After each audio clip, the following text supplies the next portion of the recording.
3000. What he's doing. My name's Maloney. This is the 3000 podcast. I'm joined today by an old mate, a Balaclava resident for a long time, Nick Porter. Thanks for coming, man.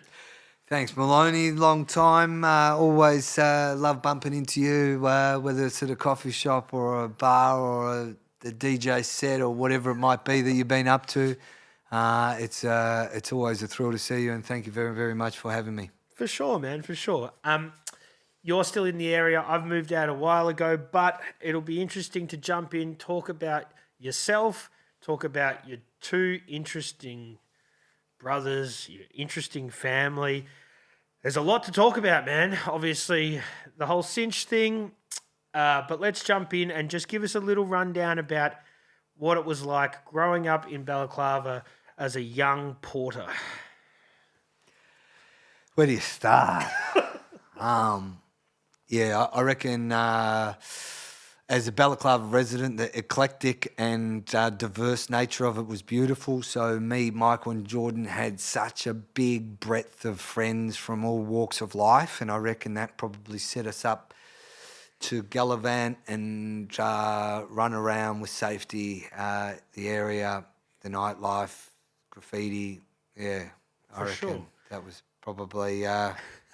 How it starts. Yeah. And on your personal journey, you were one of those kind of wayward kids, but you've turned that around now, and now you are someone who helps those young people that may be in the system or on the wrong track. Yeah, I reckon I got a bit of an insight as a young person, definitely. And yeah, I'm a teacher, and I opted to transition and work with young disadvantaged kids that are in the justice system. So, yes, I feel like there's purpose and meaning and continuity with, what I can do well. I like it, and I think I'll keep at it. And you're helping. You're part of the solution, not the problem. At times, disadvantaged and at-risk young person, I had teachers that believed in me. I had sports coaches that believed in me. I had sort of the football club and the parents of the other players that I played with believe in me, and that was huge. So for me, the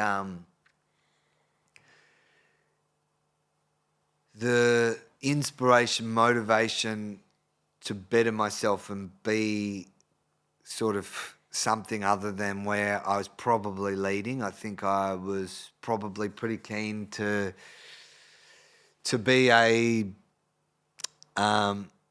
sort of underworld criminal, mindset. That was something that I sort of looked up to probably doing. I was sort of thinking, I want to be in that world, and was bumping shoulders. And I think that all the time, energy and effort that went into supporting me as a student and as a young sports person, I was thinking, what else could I do? I could probably be pretty naughty, or I could give teaching a shot. So I gave teaching a shot,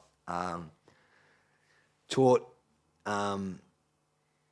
in a few different places, including a grammar school, and it just felt wrong to me. And a good friend, Eva Corifeo, told me, hey, go into, I can hear you complaining about teaching those students at the grammar school. Why don't you try going to ethical jobs? And I found a job that worked with kids on parole, and I applied for it and I got it, and it's pretty amazing. It's incredible, there's that I could probably talk about for weeks and talk about why and how, but I guess just to summarise all that, it's a gift. You can see on the news any old night that my boys are on the news. They're parolees from juvenile justice. Sorry, but just to get my head around it, do you have contact with them before they go in, or it's just after when they're on parole? A little bit of both. Okay. So that we, as an organisation, try to put a shepherd or a block on for those young boys going into jail because of the negative culture and consequences and on that young person. It's no good for them. It increases the amount of chance for recidivism and for further crime to be created by that culture. So we try to put a block on them once they're at court, about to go in, and then if they get incarcerated, we've got staff to go in and try to get them out. And essentially, I think that lots of people from the community would only know that lots of kids are getting parole. So in order to get parole, you need to have a community support network, and one of those is a school. Most schools will say, mate, we can't have that kid. You're a detriment to the culture of the school. How old are we talking? 12 to 16, 17 sort of thing? Yeah, probably a little bit older. We've just changed. A big part of our organisation got together and made sure that the age of criminal liability it used to be 10, and now it's been pushed to 14. So we're strictly 14 to 18, but we've had students that have stayed with us because it's a huge hiccup to be incarcerated for 7 months of a young person's life. So we'll hold on to them for a little bit longer than that, but essentially we'll continue to push to get you in from 14 to 18, and then we're trying to push them out from probably 18 to 20 to transition onto work or education. Is this a government-funded thing, or is this a separate entity? Lots of funding in the mix. There's funding coming from lots of places, including individual donors, government, and the JSS, the Jesuit Social Service, have got the contract for us to be able to run the school. Mm-hmm. So the policies and procedures are under them, but the funding is from lots of areas. And the funding is considerably less than what the funding would be for having kids incarcerated. That costs an arm and a leg, a fortune for the taxpayer, and the consequences or the ramifications are much worse. Mm-hmm. So we do everything we can to wrap ourselves around them and build everything that I feel like was wrapped around me, mm-hmm. and it was just a bit of luck. So we're trying to take the luck out of getting these kids back on the right path. Just round numbers, but if a kid ends up in juvenile detention, are they most likely going to end up in adult prison at some stage? Is that the thing that you're trying to sort of put that stop there? Yeah, exactly. Or getting out and then going back in. So as a young person, but I think I've got the adult prison stat. I think the juvenile stats, I don't have them in front of me, and I think that they may be hidden some way.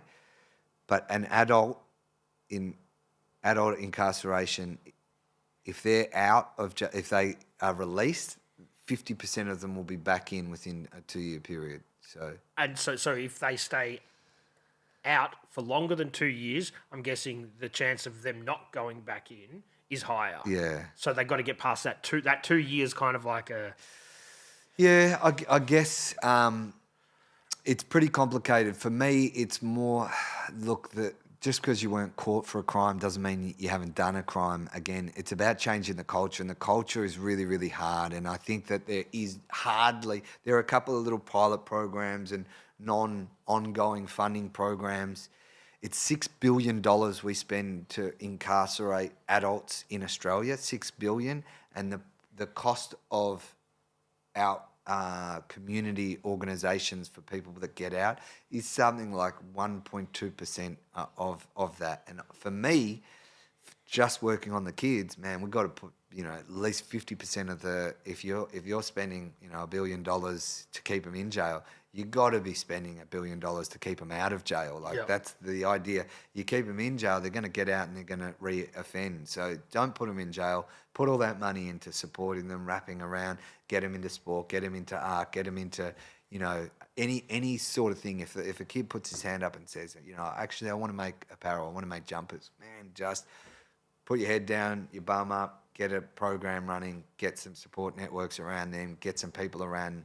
Let them focus on that and let them shine. Do you see? I'm guessing there's a lot of the kids that probably come from low socioeconomic places, but I'm guessing you get a whole mix of people. There'd be kids from wealthy areas as well. Is it a real mix, or is it? Look, there is a mix, but I wouldn't say it's a real mix. I'd say that it is majoritively, trauma responses from low socioeconomic and you know, broken homes and Systemic, yeah. like incarceration. Like, if your parents are, is that a thing that plays a factor? All right, there's a couple of different demographics and cohorts. So there's a strong South Sudanese demographic at the moment, and that would probably take up maybe, you know, anywhere between 30 to 40% of our cohort. And that in itself has nothing to do with their culture or who they are or what they look like. It certainly looks like the trauma of, one, changing country as a group of people, losing your culture. A big part is probably father figure, mentor figures that are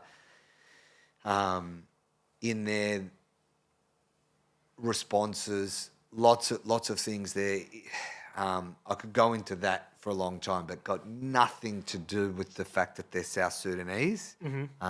Everything to do with the treatment, the vibe, the culture, the systems that they have been pushed into. And a cultural difference here Yeah. to what they might be used to. yeah, look, one of the cultural things is, and I guess I'm now speaking about some of the students that I've worked with, and there is a bit of a vacuum for the father of the family that's able to lay down the law. And that's not specific to any ethnicity. That's just Yeah. seems to be across the board. Yeah. When there lacks to be that male role model for males, they do tend to fuck up more. Yeah, and I dare say that there's also a manipulative cunningness from non-African diaspora groups of people that are employing or manipulating young boys to do crimes. They're using them as pawns, essentially. Yeah. So they're, you know, again, nothing to do with South Sudanese when you've got old crooks that are manipulating young boys to do. Making them do their dirty work. Yeah. Right. So And of that's course, happening more and more. yeah, you could go and work at Coles and sort of feel like shit, or McDonald's or whatever it is as a 14-year-old, and you sort of feel, and then somebody comes and says, "Hey, you boys want to, you know, get $1,000, and you know, these are some of the things you could do," and you know, Porsche or an Audi door, you know, is worth a fortune, or the wheels. So you get a car, and an old, probably a white crook, or you know, a solid Australian, you know, second generation migrant might say, "Hey, you know, we're pretty comfortable here. If you could go and get us a nice car, we'll give you $1,000," and they'll make, you know, $100,000 on parts or wherever it Yeah, might it's go. sickening, isn't it? Yeah, well, look, I mean, it is the world, but the thing that sickens me is thinking that there is some connection between being, you know, being of African diaspora or the South Sudanese community of Melbourne, and saying, "Hey, you know, what's the go there?" And you go, "Mate, it's white crooks. It's you're seeing the wrong thing here." And you know, if you've got a group of disadvantaged, low socioeconomic people, and you offer them $1,000, you know, and it's a sort of a victimless crime in their eyes, you know, of course they're gonna say, "Oh, we'll borrow a car." Yeah. And so then your job is to then, once they're through that system, to make sure that they don't go back through that and the correct pathways. Is that correct? Yeah, that's the hope. In terms of being really explicit, I mean, yeah, we'd jot that down, but for me, I'd prefer to say that we just want to support young people. You know, if a young person feels like that's what they've got to do, we'll try to make sure that there's, you know, a lesser chance of intense crime or victims or whatever, but we just want to support the young person. We want to inspire. We know that the statistics show that they will reoffend. So in terms of saying, you know, having rose goggle glasses on and saying we want to stop the crime, we want to stop the young person being a victim of incarceration and institutionalization. We want to stop the future victim. We want to be able to, you know, in terms of if they were, you know, stealing food or you know, whatever it might be, we we understand that there might be continuation, but we want to be able to support, to care, and if they've got enough love and support and care and guidance, they'll make that decision to stop. So I'm not making them stop; they're deciding to stop. Yeah. And what would you sort of say your kind of success rate is with this stuff? Like, it's tough, I'm guessing. Yeah, I mean, statistics are really difficult. At university, I studied statistics in psychology, and you can manipulate them as much as possible. But I'll be a little bit more vague with it and say that I believe that we are able to support young people to move away from the majority of young people that come into our system into a healthier frame of mind and a much better chance of success in whatever field they go into, and yeah, I think that we do an incredible job at caring for that young person and moving them away from a life of crime or the disadvantage and trauma of their whole system that they're in. For sure. And I'm sure personally it's rewarding for yourself because you feel like you're making a fucking difference.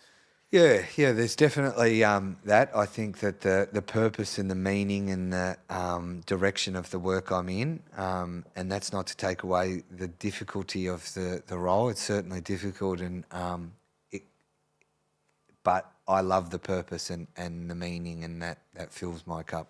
For sure, man. And it must be great for you to think I could have gone the other way. I could have been one of these kids that needed the help, and now I'm the one giving the guidance. Yeah, there's no doubt. I'd love to see some of the young people. I mean, by all means, do whatever you got to do and go in any direction that you got to go in. But I think that helping is an incredible one. And if that's helping young boys in a similar system or, supporting them in carpentry, supporting the disadvantaged, boys, it would be amazing if a young fella could take over my role. Yeah, that'd be awesome. Yeah. Is drugs an issue for these kids, or is it literally that they're sort of being put up to it a lot of the time? You sort of think. Oh yeah, I guess so. I mean, I don't know what the classing system is, but I guess the big one would be a B class marijuana.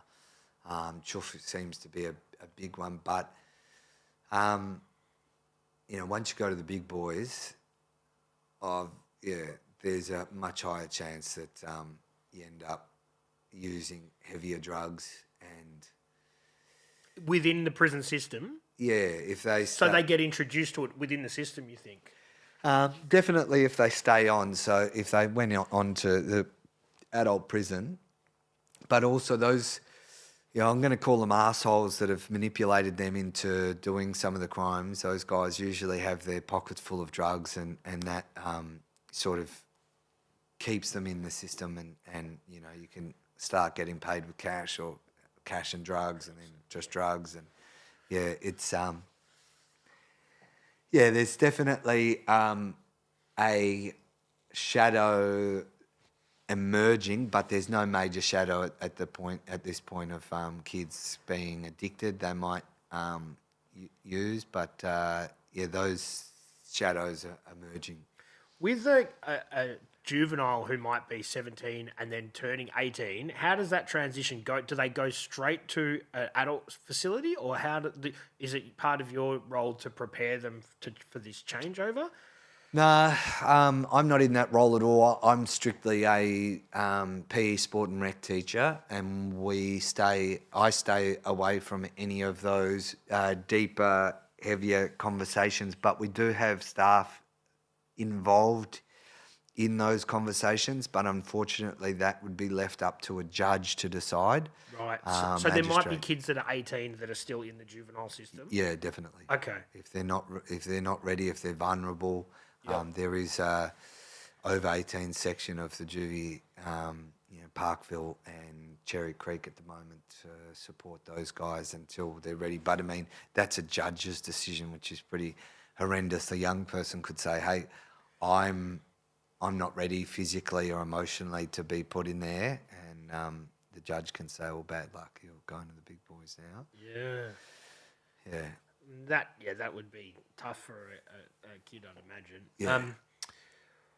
With the way that the system is set up, I'm guessing that pretty much all these kids are using the legal aid that's supplied for them. Most of them would be. Yeah. Is that a good system? It's the only system we've got. What's your take on that sort of thing? I think that it is. I'm not involved in the courts. I think that our ability to jump in and support is really good in terms of legal aid. Look, I reckon what we're able to do is say that the young person has an ability to have success in the community through education. Without that, the chances of them being incarcerated are very high. Whether or not they're supported by a lawyer to do all that, yeah, I don't know, but I'm going to say I think that those legal aid lawyers could do more.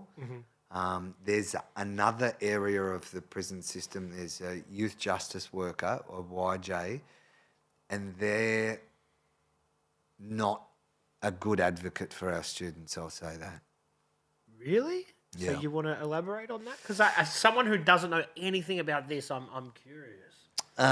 Yeah, again, I'm not flash hot on it other than understanding that the youth justice worker is somebody who is employed to make sure that the young person is safe in the community, and they err on the side of caution and they try to incarcerate because that's the safest place for a young offender in their eyes, and they're a part of the government system, and that's, they release someone in the community and they reoffend, it looks like their job may be, they didn't do a very good job. So they say, we'll keep the young person incarcerated if we feel like they will reoffend. Yeah. But I say keeping that young person incarcerated increases the chances that they reoffend. So it's sort of upside down world where they keep them locked up because they think that they'll reoffend. But I say, because you're keeping them locked up, the chances that they reoffend in a harsher crime is heightened. So, yeah. Surely, yeah, the longer period you spend incarcerated, the more likely you are to become institutionalized, and then that is detrimental to your growth as a young person. That's my interpretation of it. Yeah, so, I mean, I think you're right there. All the statistics show that the big gap is that the community-based programs that wrap around young people when they get out of jail and adults when they get out of jail. Again, looking at that $6 billion for just adults, that's the only stat I've got in my mind at the moment, that it's $6 billion for adults to be locked up and hardly anything to keep them out of lockup. And that's where it needs to change. That some other countries, I think Spain does an incredible job at the wraparound for young people. So if we had more money, we'd be able to do a much better community-based support networks and have more schools like ours, north, south, east and west. I just think that those young people that have already been introduced to trauma and need support and care and love and guidance and direction, as a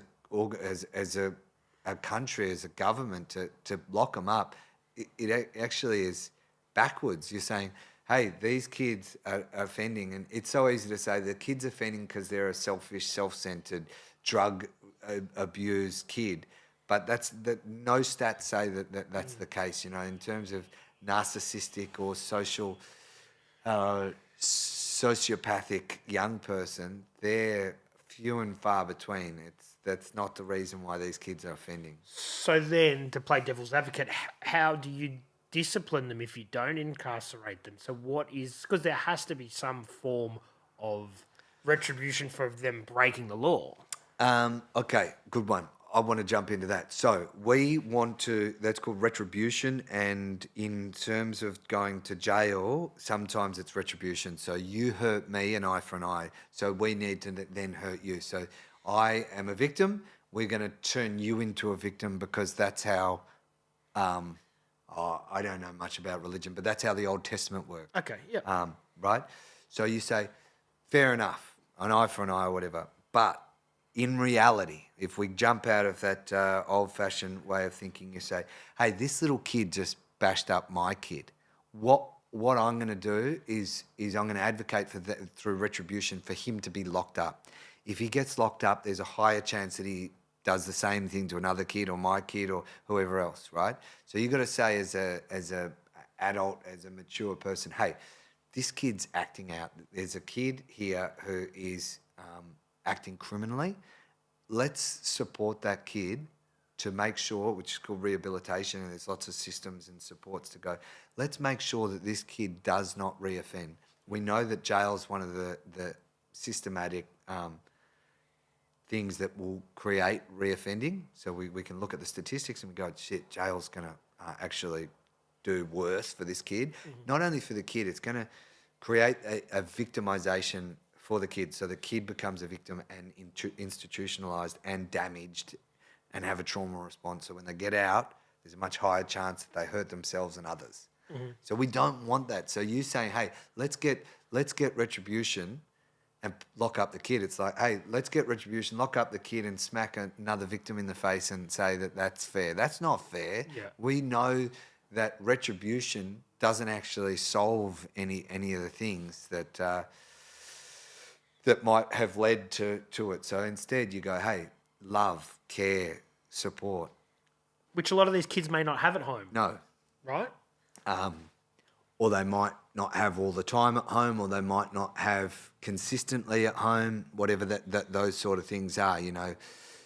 Let's help the parents, the single parents, the drug-affected parents, whatever it is. Let's help that young person to be able to grow and achieve and thrive in a system that is really difficult and much more difficult for some kids than others.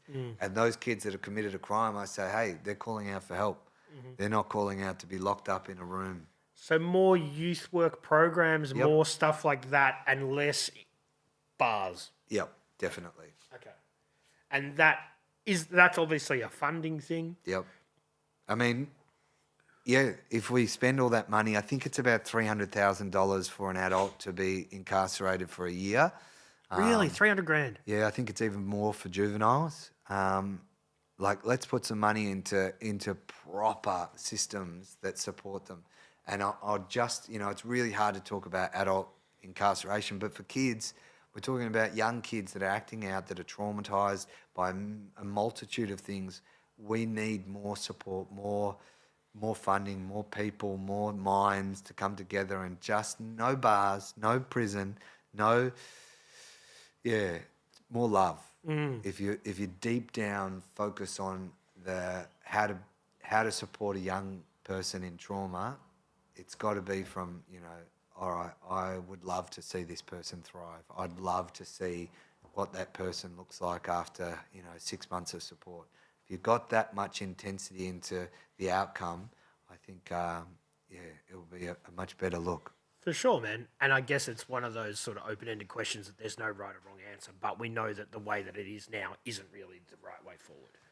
Yeah, I'll agree with that. But you must feel almost powerless at one stage, because you're doing what you can, but like the system really needs a bit of an overhaul, and that's what I'm getting from talking to you.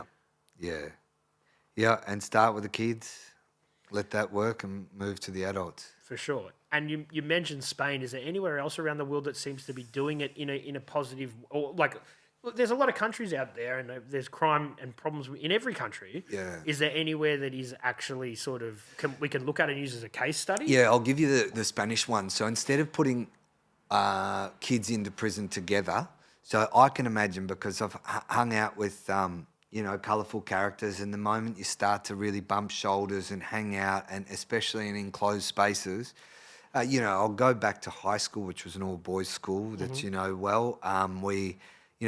I'd have my eyebrows cocked, and I'd always sort of be ready to punch on, and it was, interesting. The gates were sort of locked up, and we were just boys institutionalized into, making sure you didn't look weak or whatever at any stage. And I sort of personified that at certain stages, fighting and on the street and in the school, and just being able to hold that persona, don't fuck with me idea. I've only been in the watch house a few times, but it sort of fucks you up, getting locked up, getting handcuffed, and then going through the processes of wherever it is.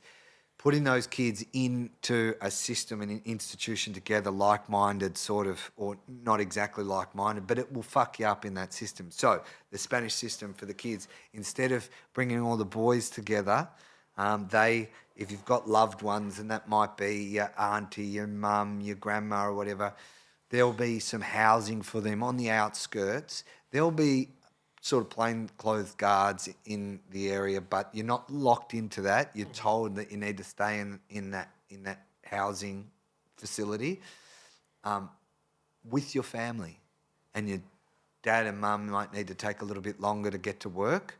But the chances of you rehabilitating, being able to be in a house where, you know, really healthy, happy people in your life can come in and support you to normalise you, being able to get out of prison for the day and go and do something pro-social and helpful, like chilling out and self-regulating or co-regulating outside of a prison, you know, sitting in a bedroom, co-regulating or self-regulating isn't good for their rehabilitation.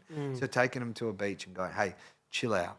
If you feel, you know, we've got psychologists and counsellors for you, and we'll get it programmed to be able to get you to feel like you can regulate yourself in your own system.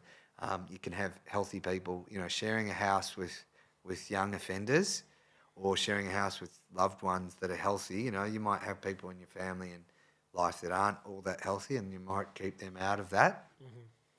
But the chances of rehabilitation, the chances of allowing that young person to thrive after that imprisonment system, or whatever they might call that, it might not be called, you know, they call it a youth justice system or something along those lines, but don't put them into a, you know, big hall with little rooms around with all like-minded kids that can yell under the doors and scream and carry on and punch on and talk about crime and how they're going to better it. Adds trauma as well. Yeah.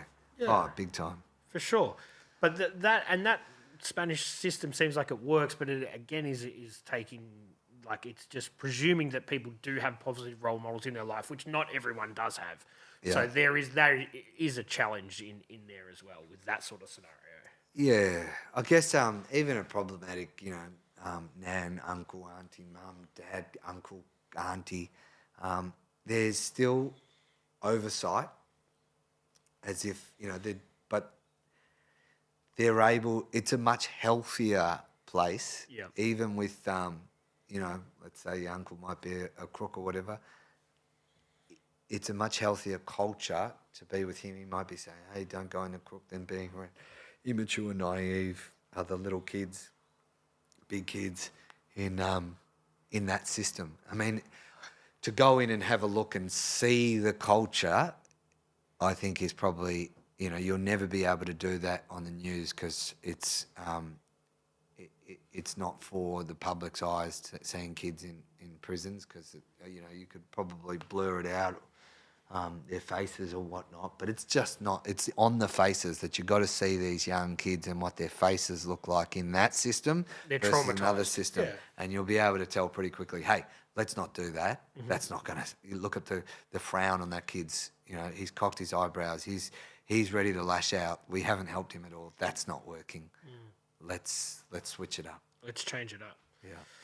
Man, it's a lot to process, and hopefully can start to be, you know, some changes can be made. It's not just that legal system, but it seems like there's a lot of changes that need to be made in Australia. And as the population grows, crime grows, drug culture grows. There's a lot of issues, man. Yeah. It's daunting. Yeah, and the idea of switching it up and saying and waiting for the first reoffender to go, hey, see, it's not working. Hey, it won't work for everybody, but it will work much better for society as a general statistical analysis, to say, all right, we know that there's individual cases where you say, hey, he reoffended, but in society there'll be much less if you change the system and you say, hey, all of a sudden we're going to like 5%, 10% of youth reoffending at the moment. I think it's 60%. 5% is really good, and that might be young people that really need a lot of support, like psychological. You know, they might have sociopathic or psychopathic tendencies that need, you know, institutional support. Even actually, that doesn't actually make a lot of sense. But all the other reoffending doesn't need to happen in society if you wrap around and support and care and guide. Man, it's a lot, isn't it? Yeah, yeah. Let's jump in and talk about. There's three boys in your family that are all venturing out and making their mark on society. Yep. Do you want to tell us about what it was like being the middle of two brothers who were all sort of running around Bella and probably writing their name on things that they probably shouldn't have been? Yeah. What was it like? I guess it's a very big, hard question. It would be good to have considered that before I came. I just don't have an immediate answer for that, other than I think it was much easier for me and Jordan because my older brother had already started scribbling on things and been around, you know, a young sort of gang, I guess you could say. And in the end, it was really incredible to see the mix go from sort of Michael's crew into my crew into Jordan's crew, and then they all sort of intermingle, and we're all adults and friends now. But a bit of pride at times. I remember pulling up my little brother for doing certain crimes and tags, and certain pride and giving him a good, hey, I saw your tag, I really like that one.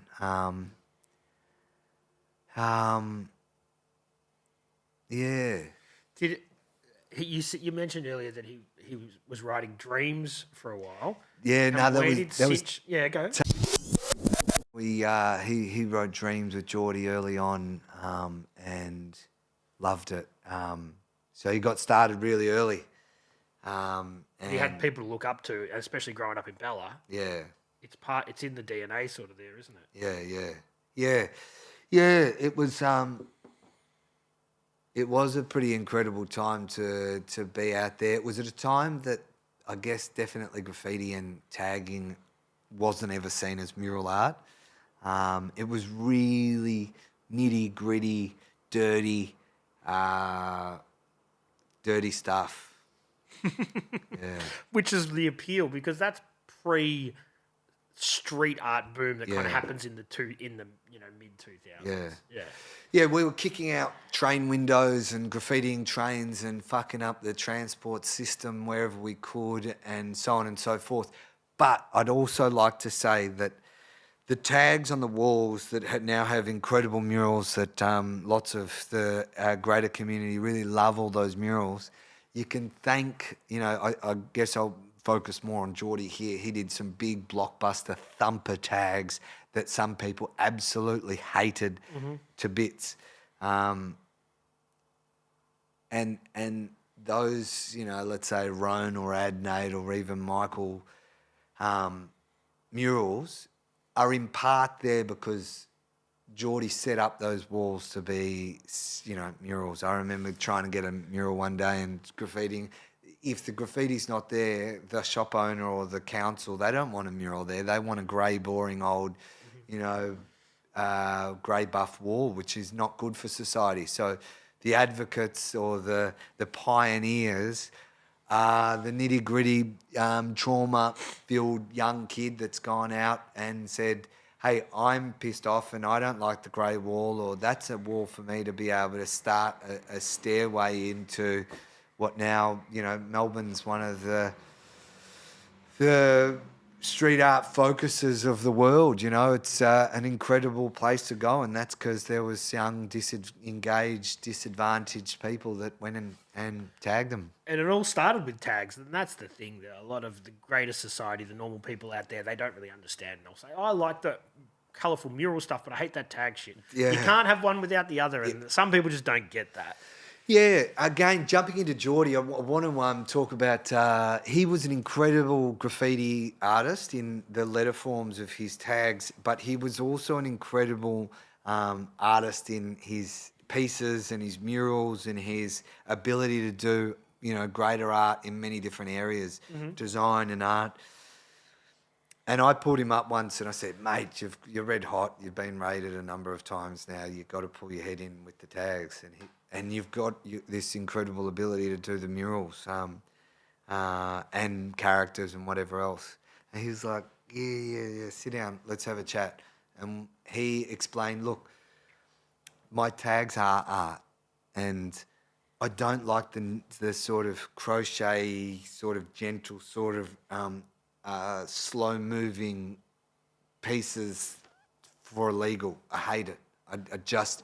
I'm halfway through and I give up. But what I do love is the gestural movements, the flaring of the weed sprayer coming from here to there. You can see, and we were walking, and he said, "Come and have a look at this tag. Can you see the dance, the movement? Can you see my arm moving as this huge, fat cat is processing the tag? Can you see where I've gone with like the H and its movement as I finish, or where I've tagged the cap to get the ink flowing?" When he sees it all, he's like, "Man, I love that. I love to be able to see the movement, the flow, or what he used was the dance of the tag." And I was like, fuck, yeah, I can see that. See that, yeah. And the thumper, you can always see it sort of with markers, and there might be a bit of a splash of ink that comes off the side, or the drip of a spray can. And he loved those elements to it. And yeah, the letter form, you can do a really bad tag or you can do a really good tag. I think it's called typography in a higher sense, but he was able to work through it and started really working the letters and how they come and where they come from. And some of them might maybe even look like ancient hieroglyphics. He's got some incredible tags and so many different forms and ways. And the best one was the process of going out at night in, it was graffiti, and that's where it sort of started from, and it's where he started. And he was like, "I don't want to do it during the day. I want to do that where you drove to work yesterday, and then people on the freeway going, fuck, and there's a 20-meter tall tag going on there." For sure. And he definitely was a sort of pioneer of that weed sprayer, big, huge fucking tags around, man. Yeah. Weed sprays, fire hydrants, gestural flair and movement, and running along trains, T2B, tags. He's got some very funny stories of doing them naked and doing them in dress up and doing them however he could. The nudity, the naked run thing, is that something he always did? Was he always getting naked, or that was something he developed a bit later? Look, it's in hindsight, aunties told me that my dad did it at times. In reflection, I did it a few times, and Geordie did it a lot of times. So I don't know. It's a part of the performance that he had, the gestural, then not only are you seeing the person doing the tag and moving their arm and moving their body, the dance of the tag, you also then see a naked person doing it. Then, in your mind, you're going, fuck, and how that's pretty... I just witness that? Yeah. And a tag is abrupt and it's in your face, and then a naked person doing it is abrupt and in your face. He also experimented with... there's a lot of Orthodox Jewish people in the area, so he sort of did a dress up and did a T2B throwy on a train at Balaclava Station in sort of Jewish disguise, and then walked down and got a bagel and a coffee at Glick's in Balaclava, and just sort of waited for the cops to see if they rocked, and he was in disguise. And it's a bit of a performance art. It's, if his body's dancing through the thing, he likes a bit of a theatre.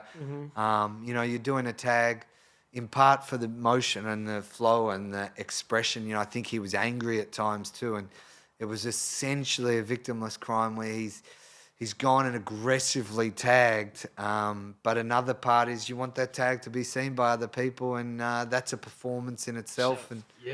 So he took it deeper than the on the wall. It was a real life artistic expression Yeah. that happened, like performance art, if you witnessed that. Yeah, and he started doing it more and more in front of lots and lots of people, and it was, it was a thrill. Do you think because he had two older brothers that were involved in that sort of scene that he had to go a little bit harder to prove himself? Do you reckon he thought like that? Yeah, I guess that one's a big one. I certainly feel a big shadow and bruised body and brain for that reason. That hurts a lot. And of course, it's real and it's true. And I feel guilty and broken at the idea that there were elements of influence and direction that his older brothers might have led him to the risk-taking behaviour that was, you know, it's broken me in so many ways that there is a connection to that, and it is painful. Yeah, sorry, man. I didn't mean to Nah. take it in that direction, but Yeah, I definitely don't want to hide from that at all. I did some ridiculous risk-taking things, and what I want to do as a response to that is keep that conversation about, hey, you know, survive to 25 as a young male, as a young teenager, as a young person. You're far more inclined to doing risk-taking things. You're far more inclined to be influenced to doing those things, whether it is driving, stealing cars, climbing things, drinking too much, trying new drugs, trying too much drugs, swimming in the ocean drunk or whatever it is. You can see that these young male risk-taking behaviours, one, you might be influencing it, and two, you might be doing it. All I ask for and want to have a response from the trauma that has, you know, filled me is, hey, just be careful of what you're doing. You know, I climbed ridiculous bridges and buildings and I sort of prided myself on some of my risk-taking actions, sometimes drunk, sometimes not, but I would brag about it, and there's nothing at all I could ever be more ashamed of and broken by is having had an influence on others and egging people on and egging myself on and having an ego about risk-taking behaviour, because the consequence, the risk bit is, you know, serious death, injury or incarceration, and that is the, you know, emotions drive behaviour, and the guilt and the shame that I have that I have about that influence. I want to use that as energy to continue that message, you know, continue to hold Jordan's Instagram space and Jordan's, you know, apparel as an ability to say, hey, remember that this fresh grapher died train surfing, and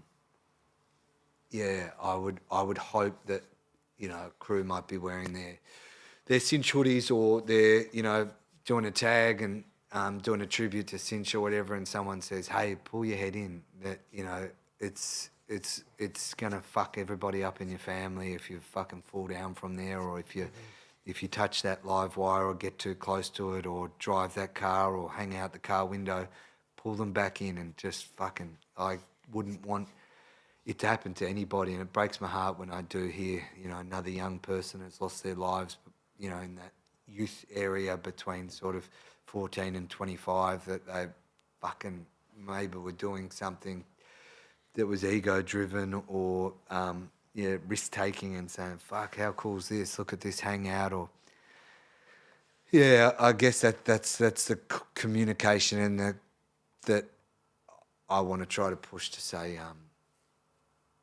pull people up and surround them by love if if they're traumatized and doing risk-taking things. For sure, man. And with his case, did you feel that the risk-taking behavior was getting riskier? Was he chasing a more like a crazier performance, a newer high? Was it trending in that direction? Look, I guess you've got sometimes hope and dreams and rose-coloured glasses on. So, look, I've got two mindsets. One is, I think that he was settling down. He was 25. You know, his programs survive to 25 for young risk-taking males that are at risk of incarceration or death. And he was in a program similar. And you know, a big part, you know, your testosterone starts to lower and your risk-taking behaviour starts to lower. So I think inevitably it will settle down and you'll become, you know, a little bit more subdued and you don't want to take that risk. But another thing in my head is that he was, let's say he wasn't suicidal, he was doing things... he didn't suicide, but he was doing suicidal things, you know, that climbing on top of a train and climbing on top of a moving car, climbing out the window of things, climbing the tallest, you know, rooftop, climbing on the outside of a multi-level building by the downwater pipe to the top is, you know, the consequence is death and it's really clear and your own demise, knowing that you're doing a thing that can cause death is suicidal, you know. You got to say, fuck, you're suicidal doing those sort of things, even though he didn't suicide.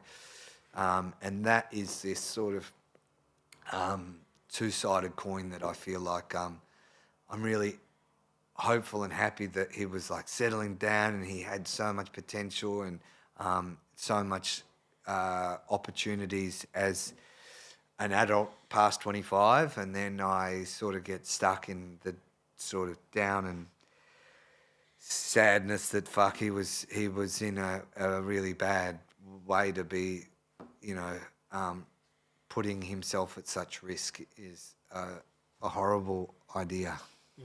And so, obviously, as a brother and, you know, a family that's it has a tremendously crazy effect on everybody. And like, obviously you guys are all going to struggle through it, but has that changed obviously you've gone to work with kids. Has it changed that moment in time? Has that changed your life in the direction that you were heading?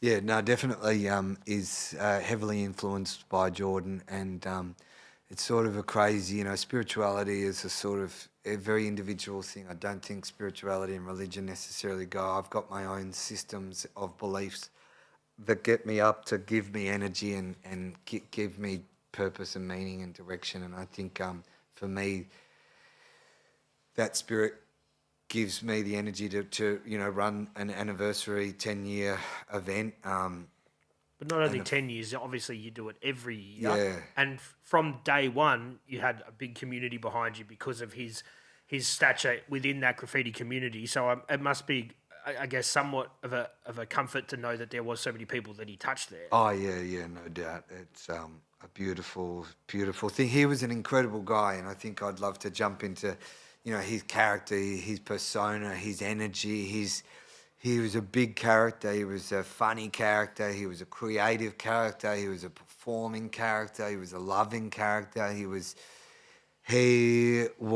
incredible, and I think that the response to his early departure was, you know, fitting for a king and an incredibly engaging and loving and supportive big guy. Mm-hmm. You know, I feel like, he had a huge amount to give, and I always think of that in my sort of spirit to go, fuck, all right, let's have you know, I'd love to sort of hide away from the anniversary and pretend it's either not there or that it's not coming, but yeah, every year my cells change in this cold, dark, dreary, wet time of the year.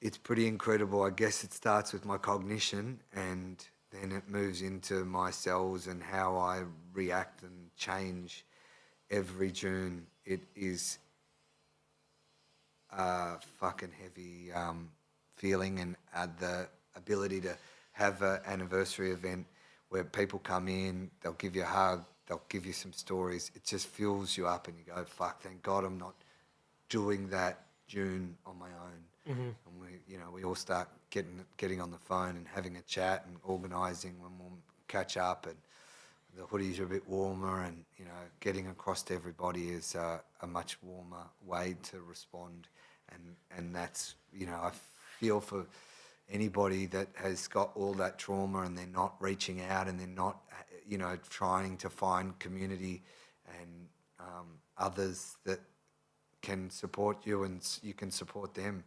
It's just a lucky sort of way that we had a bit of publicity and a big character that knew hundreds of people and affected and touched hundreds of people, that we continue to reach out. But man, if for those people that didn't have that and they got the trauma and the death in their life, it's so easy to hide from it and to have that sort of cognitive and cellular change on your own, but it's detrimental, it's harmful, I believe.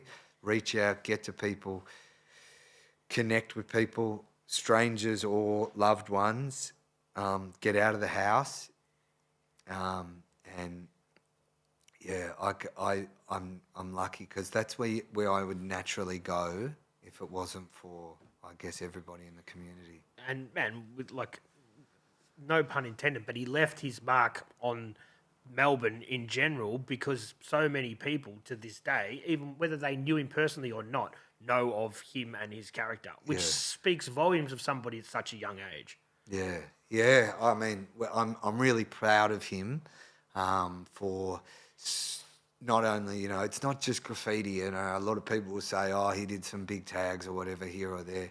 He created a system of dancing and street performance, and those things were in an underground sort of really cool and vibrant community that blossomed and bloomed afterwards. And I feel like, there's so many ways to summarise him, and fuck those that do it the wrong way.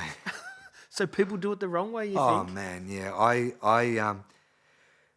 I run the RIP SINCH site, and I mean, I guess in those times that I have been low and down, people message that Instagram, that Facebook site, and my email, and will say horrific things that they hate graffiti. Some people absolutely hate it and hate him for the movement that he did and hate the tributes, and they go out of their way to message you about your deceased brother and say they dislike him. Yeah, that's fucking horrible. Yeah.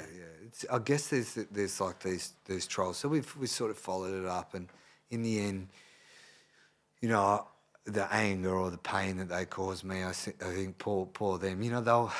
There's like lots of people that hate graffiti and hate the mess that it sort of makes or whatever, and people have gone after Michael's murals and said very nasty things about that, and online have said very nasty things.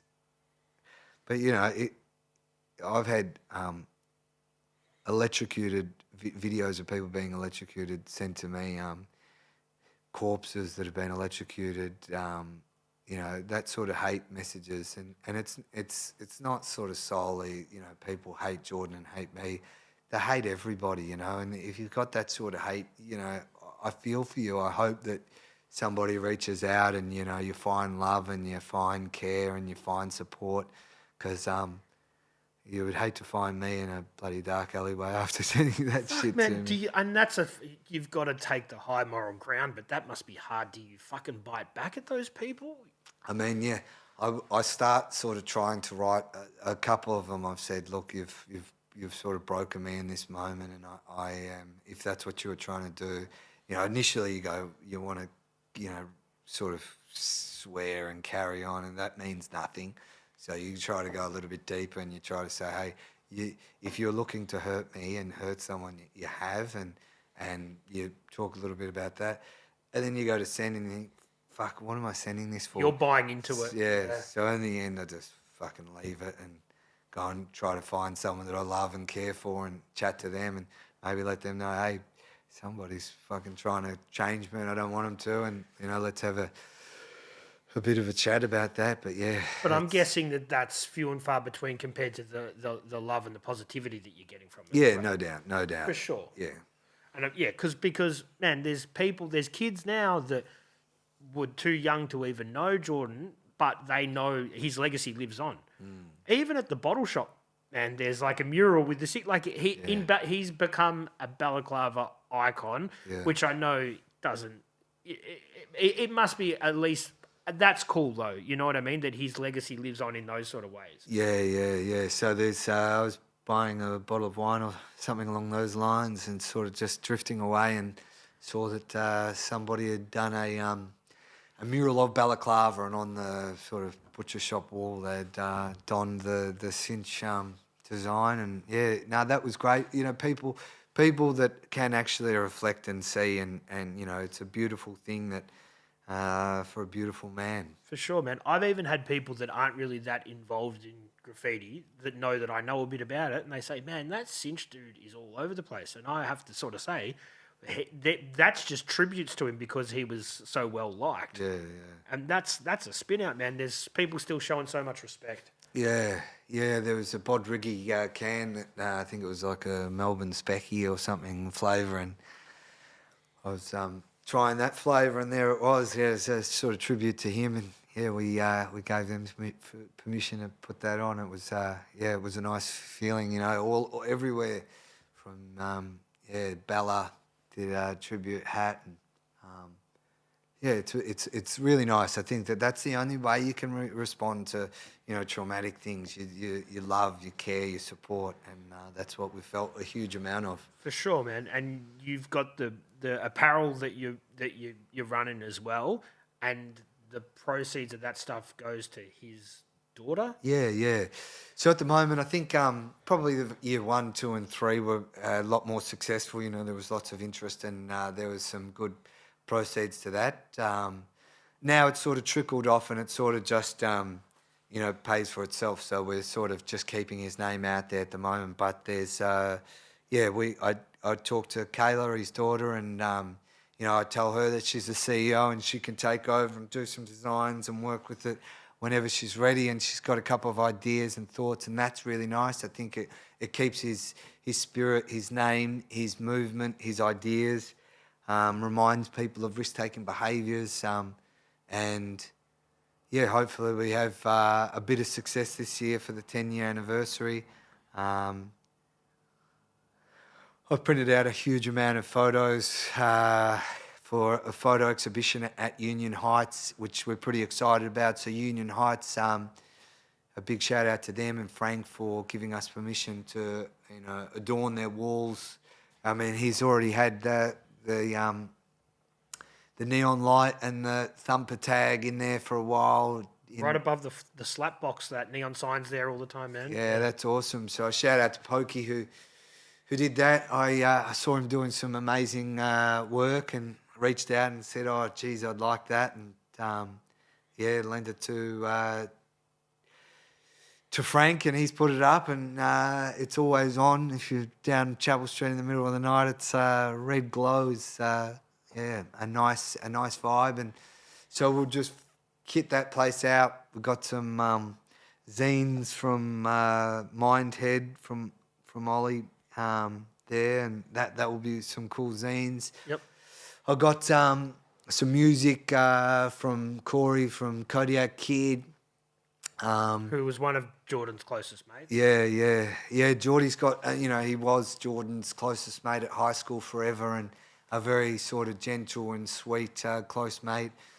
He had friends from all walks of life, from gentle, sweet to hardcore, violent to successful and financial to, any Bob, Dick or Harry. And it was always a really lovely, supportive, caring and creative relationship.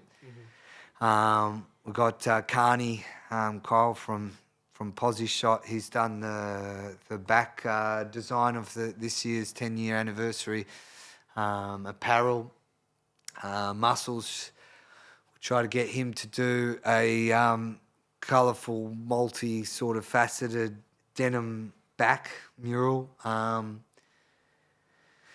The whole crew trying to come together and do a little bit here and a little bit there for this 10 years. So we came together. This is what we want. It's pretty ambitious, but 10 years after Geordie, we want to find sort of 10 murals, 10-piece production, 10 suburbs, 10 thumper tags, whether they're fire hydrant or weed sprayer, 10 pieces of apparel. So this anniversary one is going to be black and white and a bit darker. His birthday coming up.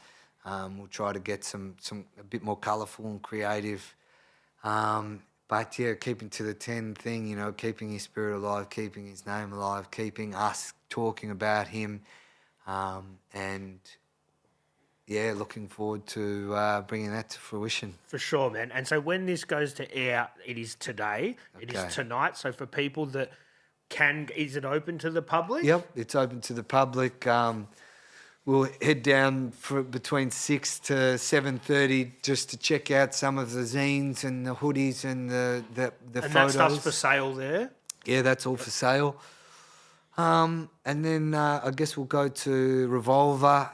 So we've organised some tables and drinks and food for Revolver, but I sort of wouldn't mind, the back blocks of Balaclava like we used to be, teenagers that gallivanted around in the freezing cold parks, having a Melbourne beer or a Vic bitter in the bloody park, holding it with your sort of hoodie sleeve because it's freezing cold, and just remembering the darkness. But we're pretty old now, got a little kid, so every other year we've done, the back blocks of Balaclava in a vacant block. And that's gone now, that block, hasn't it? Because it had mixed faces there for years. The big giant blockbuster heads of Balaclava, the Balaclava They had a DIY boys. skate park for a while as well. Yeah, and we got I think they're called 44-gallon drums. We had a fire and warmed ourselves like we're sort of in the back blocks of Balaclava, Chicago or something like that, trying to warm up. But that was really nice. I like that.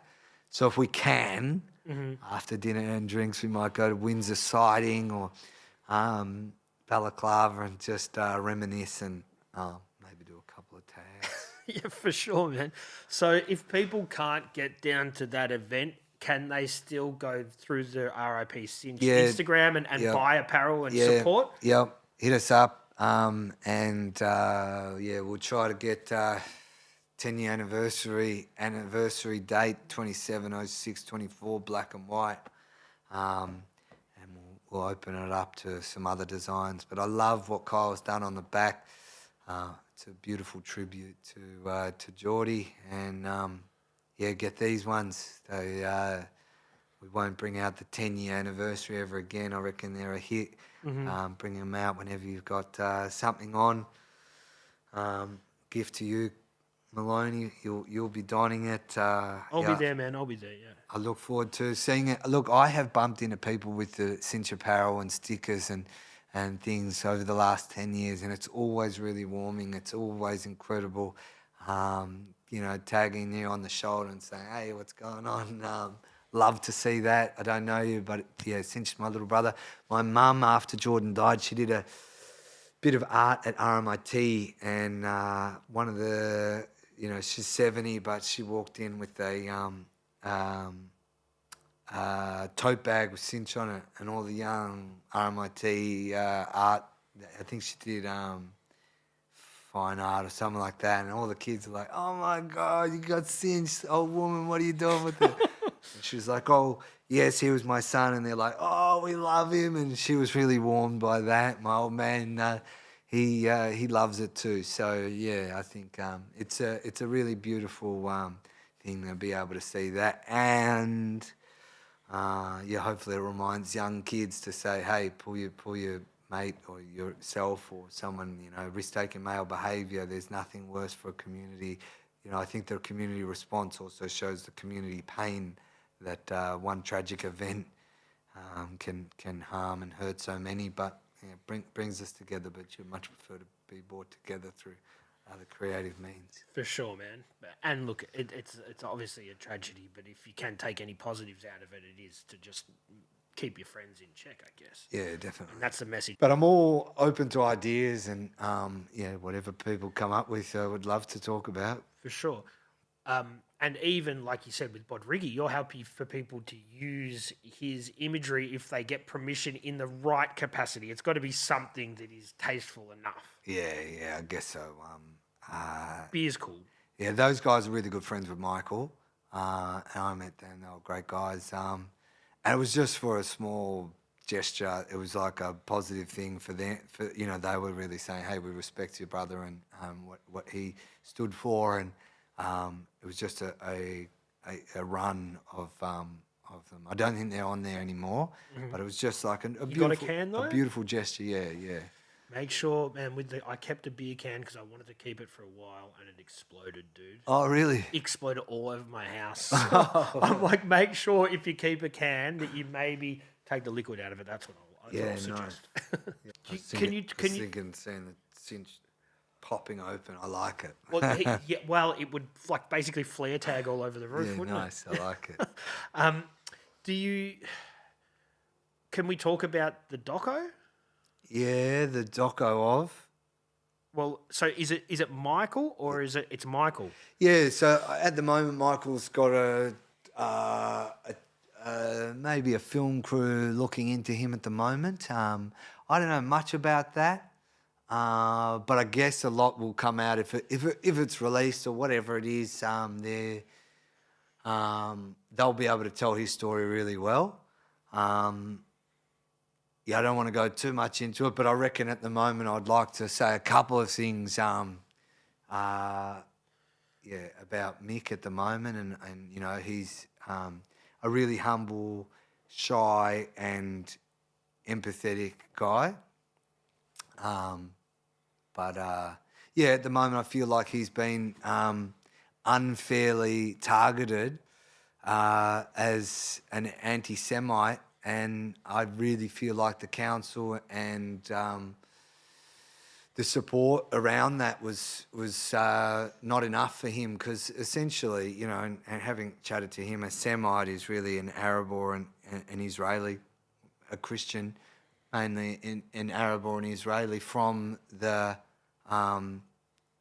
region. So in terms of being an anti-Semitic, he's certainly not anti-Semitic. He's certainly, and I can put my word on it, that he was not doing anti-Semitic artwork. It was unfairly targeted. I think anybody that's followed his story or our family story or anything like that, there's no anti-Semitic nature or direction or vibe about it. You grew up in the most Jewish area outside of Israel, I believe. Yeah. No, it almost is. Yeah. So that's not where somebody grows up with any of those sort of negative view. Yeah. No, and I mean the biggest sort of stab was saying that obviously he's chosen the big noses for the anti-Semitic propaganda of World War II. I don't think Michael's gone through the World War II propaganda, informational things. I don't think he was ever really focusing on, any of that historical content. You can see how he's worked. I don't think I need to go into it at all, other than to say it's unfair, it's untrue, it's hurtful. Mm-hmm. And again, he's an empath. If anything, the death of innocent children, and I'm not going to go into any religion or national group, the death of children is harmful and hurtful for empaths and anybody that really believe in it. And the idea of saying, hey, I believe that there should be a different way of the world, and the bombing and the deaths is just really difficult to see. And I agree with that. It's really difficult for me to see. I can't even really look into it and focus on it because it hurts, it harms, it It's really difficult, and I take my hat off to when I talk to Michael, and he's like, I'm really affected by it. He's got 3 little kids. I've got a little kid, and it hurts him to see all that stuff. For sure, man. And look, to break it down for people that don't know, he's been painting that style for, I'd say, what, 15, 20 years? Yeah, exactly. 22, I reckon. Maybe he started getting into it at high school, I reckon, in year 10, 11 and 12, doing the human figure and the sort of self-portraits and portraits. And he is incredible at fine art drawing, fine art painting. He can do...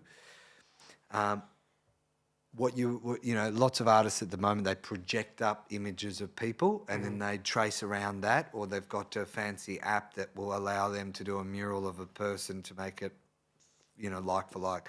He's got an ability to stand there with a long fucking roller.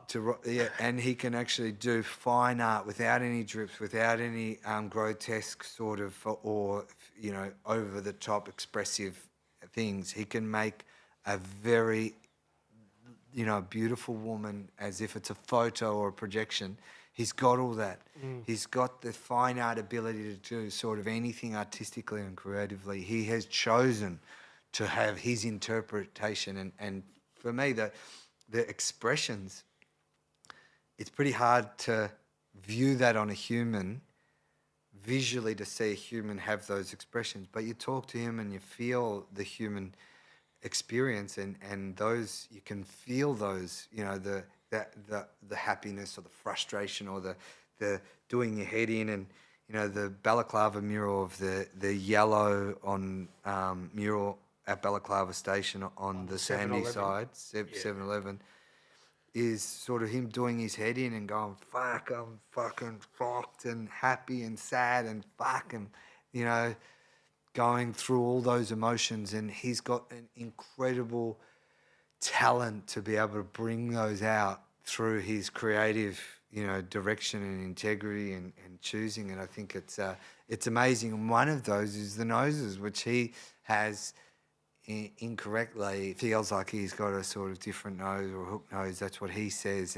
And a lot of the big noses are his interpretations of his own nose that he's grotesquely showing, which is exaggerated because that's his brain is exaggerating his own facial expressions. I don't know if it's still there, but Elmer Park had the one that was the nose that was the dick, and the dick was dripping into the mouth. So that's been racist. Well, that was... I've got a big nose too, man. But that's sort of... He's been doing that stuff for ages, and for people to turn around and say that that's some sort of political statement now is factually untrue. Go back and look at when he started doing that and what the genesis beside that was, man. Yeah, it's unfair. It also doesn't help for an argument to talk about, just claiming somebody, it just ruins your ability to actually have a deep and meaningful conversation with direction and meaning. So, it's not helpful. It's not helpful for him. It's not helpful for the community, I think. For sure, man. And that big work at Jacker Boulevard, right, that was targeted a lot. Now, that we're talking, for people that don't know, what is it, like 60, 70 metres long? 260 metres. 260 metres, right? So this is pretty much any artist's largest work that they're probably going to do in their career, unless you're doing, I don't know, full-scale buildings. Yeah. That also, I'm guessing, was a bit of a sentimental one to him because it was a spot that Jordan had hit before. Yeah. I remember seeing some big SINCH tags there. Yeah. And also, it's in the local vicinity of where all you guys grew up. Yeah. So he gets permission from the council to do his artwork there, which he does, which I'm guessing takes him a long time, 210 metres. Yeah. And how long is it there for before it gets initially vandalised? Yeah, not too long, I reckon. Each time, I think it was sort of a kick in the guts and a bit of a deflation, and then, going back to it again. So in order to do that mural, you sort of got to stop one lane of traffic in the middle of the night. So he's working in the middle of the night. He's got kids at home. He's trying to, because you only got like a foot or so of a gap between the cars. So it was really hard. It was really big. At the tallest point, it's 6 meters.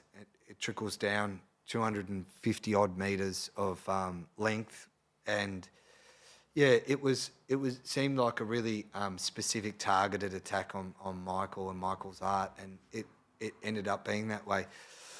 It did divide the community though, because like even though I've moved out of St Kilda, I'm still part of some of these Facebook fucking groups. Yeah. And people were like, "This is ghoulish. This is this," but it is.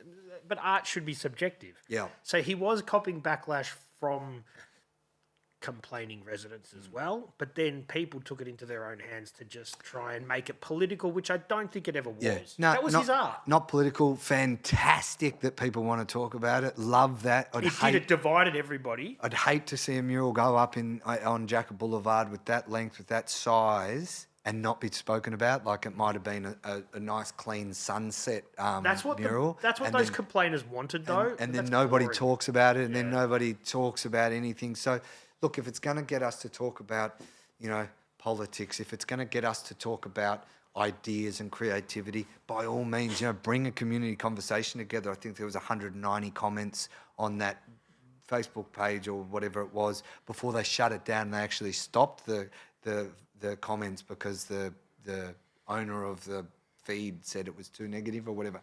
I don't mind the comments, but I do mind the shutting down and the painting over of the artwork and the labeling. Like they labeled it, and ABC did a terrible job of saying,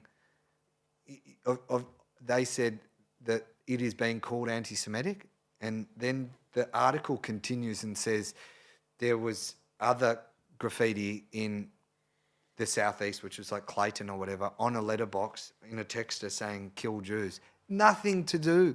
Really bad journalism. Really bad work across the board. Really bad from the residents of St Kilda. I think risk shutting down the communication and the conversation, because I think in the end, creativity and humanity will prevail. By all means, people shoot their mouth off. They might come back and apologise for that. They might. I think it's not just Michael. It's terrible if somebody labels you. They labelled him. It was called anti-Semitic art instead of saying, "Hey, some people are viewing it at the moment as anti-Semitic," even though we can see. Like I really think the reporting was poor and the painting over was poor. They didn't ask him for permission for it. They didn't ask him to change it. They didn't ask him to edit it. They didn't ask him for his interpretation. So they just washed it grey without any prior knowledge. They obviously it was a controversial piece. Yeah. But so the City of Port Phillip just said enough's enough, and they painted it grey. Yeah. Without telling him. Yeah. Without giving him an opportunity to speak. Andrew Bolt tried to give him the opportunity to speak in the Bolt Report or whatever it was in the ABC, but the advice to Michael was, hey, anything you say, they're going to try to hold it against you. They're going to try to make it an article to read, clickbait, like the articles were. So he just said, I'll leave it as is. I don't want to make any comments. And they said, fine, then you're anti-Semitic then. Fucking nuts. So during that process, he's obviously not saying anything too publicly, but he's talking to you, and he's probably going through a pretty fucking shit time. Yeah, and I think no doubt he has. He's certainly not open and transparent about it at all, that he's affected by it. But as his brother, I feel like he is affected by it. I think that anybody that has had some incredible artwork or creativity, if you shut down I've got a little boy at home, and to shut somebody's creativity down is really harmful. I could only imagine my little boy doing, he's got artworks and masterpieces on the fridge or whatever.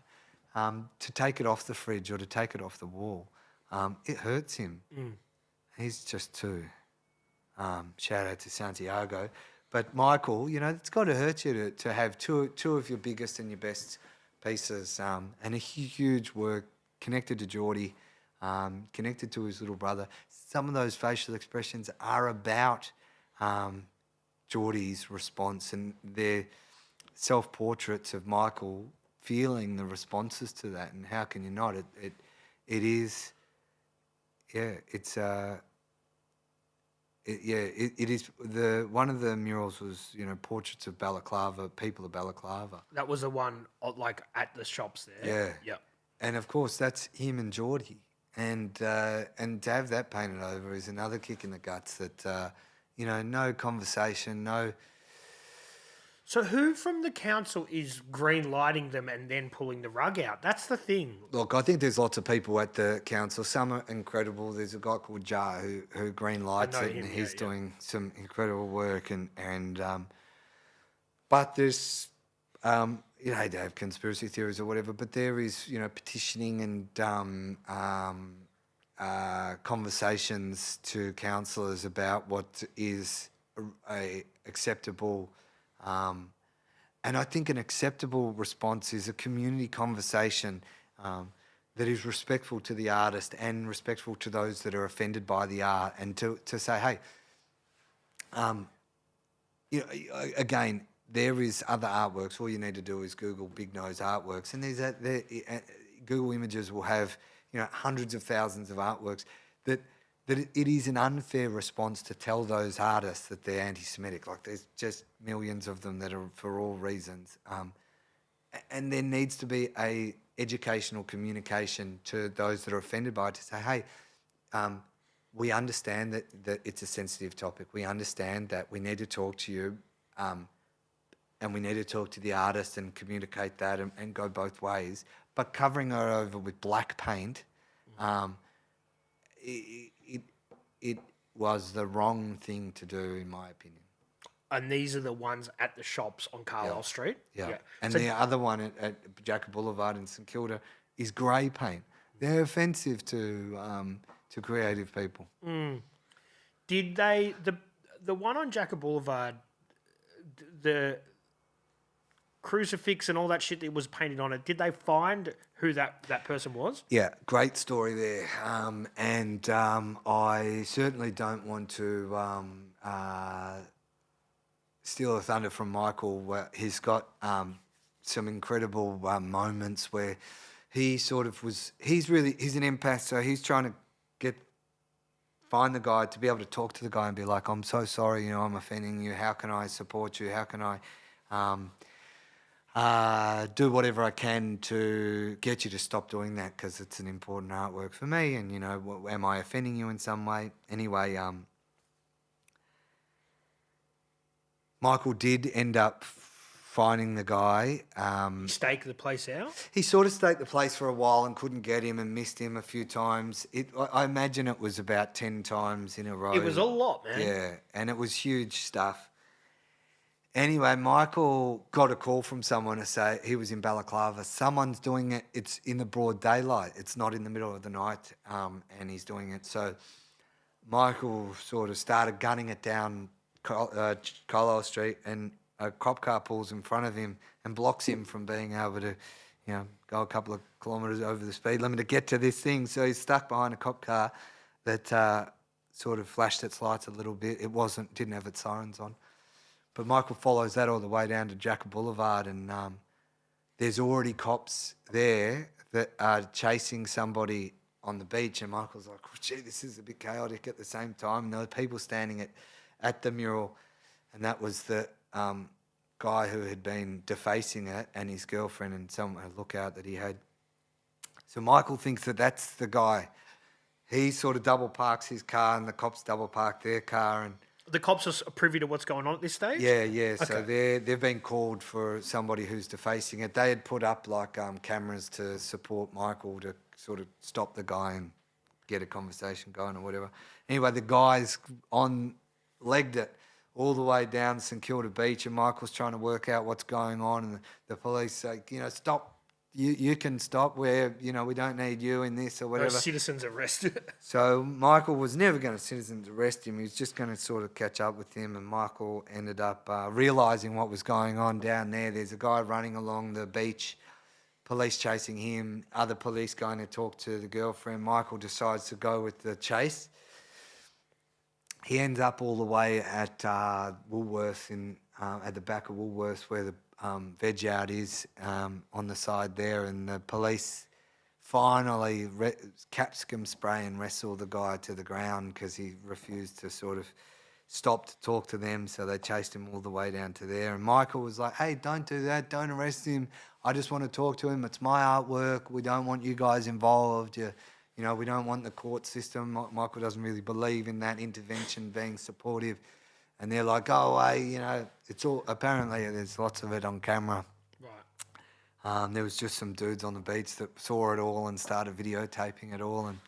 And yeah, funny story. And Michael was trying to, support him and talk to him. And the police were like, "No, you stay out of it. We'll deal with this." And in the end, he was, I guess, supported by the Jewish community, and they have supported him, and they had rabbis in there supporting him, and they, at that point, they came up with, and I don't know, and I'd need to have Michael here, and I don't want to go too much into it, and it might be a bit of a conspiracy theory here, so it's just an idea, not the truth necessarily, but they came up with the idea because it wasn't saying that Michael was anti-Semitic in the graffiti on his piece.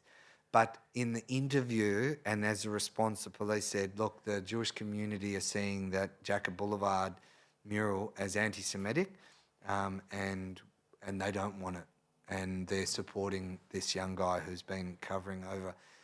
He's young. Yeah. Right. Okay. Yeah, I know his name, but we'll leave that out of it. Yeah. But yeah. Did Michael get a chance to actually talk to him and say like, what's your story?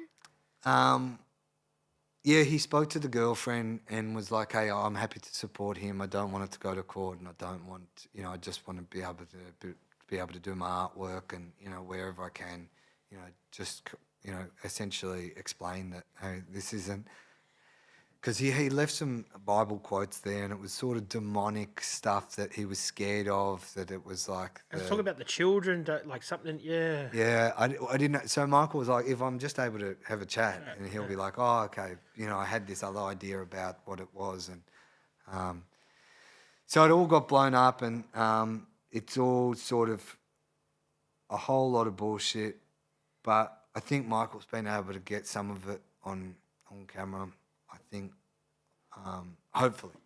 And then the Carlisle Street stuff, did they have other artists paint over it, or they just painted it all black? Because they were all individual shops. Yeah, they're individual shops. They all agreed on that they'd have the artists and so no, nobody else was painted over. Censored, I guess you could say, even though there was nothing to censor, but they opted to censor his artwork. Look, in a funny way, I think that, you can respond on, having your creativity covered over. It can be positive and it can be negative, and I think that Michael will definitely turn it into a positive trait and have a really nice response to it. But I think in the meantime, it's harmful and it's hurtful and it's not right. For sure. Yeah. But to put a positive spin on it, he did not long after have a solo show which was successful. Yeah, no, definitely. Was it after? I don't know what the time was, but yeah, I don't think anybody will really that know him, know his work, and are going to buy into it. But it's still a shame that community members that don't know him or can just make assumptions. Yeah, make assumptions, and I'm not Mike, and I'm not anything other than his brother and his family, but I'm offended by it, and I think that it's harmful to me, and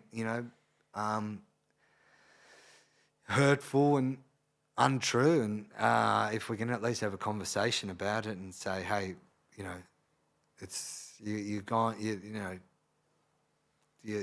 down the wrong path on that one. For sure, and I think that his outspokenness on social media, not outspoken personally, but when he voices his opinion, that is jarring with other people, which probably perpetuates the whole thing. Yeah, and but certainly I'm not talking on behalf of him, and I don't really want to go into it at all, other than I don't think anybody wants to see the death of young, innocent women and children.